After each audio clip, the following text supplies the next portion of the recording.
Vanakkam. I am Dr. Ajit Kumar, Assistant Chief Physician, Apollo Ayurveda Hospitals, Chennai.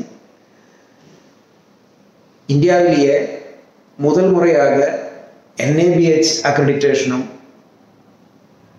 இந்தியாவில் ஆயுர்வேத டிபார்ட்மெண்ட்டுக்கு quality council of இந்தியாவோட award கிடைச்சிருக்கிற ஒரே ஒரு ஆயுர்வேத ஹாஸ்பிட்டலுமான Apollo ஆயுர்வேத கோட்டூர்புரத்தில் Apollo medical சென்டரில் இதோட சர்வீஸ் ஸ்டார்ட் பண்ணியிருக்கிறாங்க. இங்கே வந்து ஓபி பேசிஸில் நீங்கள் வந்து போய் சிகிச்சை எடுக்கிற எல்லா ஃபெசிலிட்டிஸும் ஆரம்பிச்சிருக்கிறாங்க.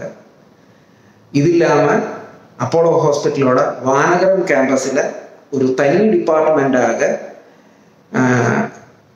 நீங்கள் இன்பேஷண்டாக அட்மிட் ஆகி சிகிச்சை எடுக்கக்கூடிய முறையிலையும் அவுட் பேஷண்டாக வந்து போய் ட்ரீட்மெண்ட் எடுக்கக்கூடிய முறையிலையும் தனியாக ஒரு ஆயுர்வேத டிபார்ட்மெண்ட்டும் Apollo Vanagaram கேம்பஸில் Apollo Ayurved start பண்ணியிருக்கிறாங்க. ரெண்டு இடத்துலையும் வந்து ரொம்ப எக்ஸ்பீரியன்ஸ் பெற்ற நர்சஸும் அதே மாதிரி டாக்டர்ஸோட சர்வீஸ் இங்கே அவைலபிளாக இருக்குது. உங்களுடைய உடல் நலத்துக்கு மனநலத்துக்கு ஆயுர்வேத வழியாக ட்ரீட்மெண்ட் பண்ணுறதுக்கு நாங்கள் உங்களுக்கு உதவியாக இருக்க விரும்புகிறோம்.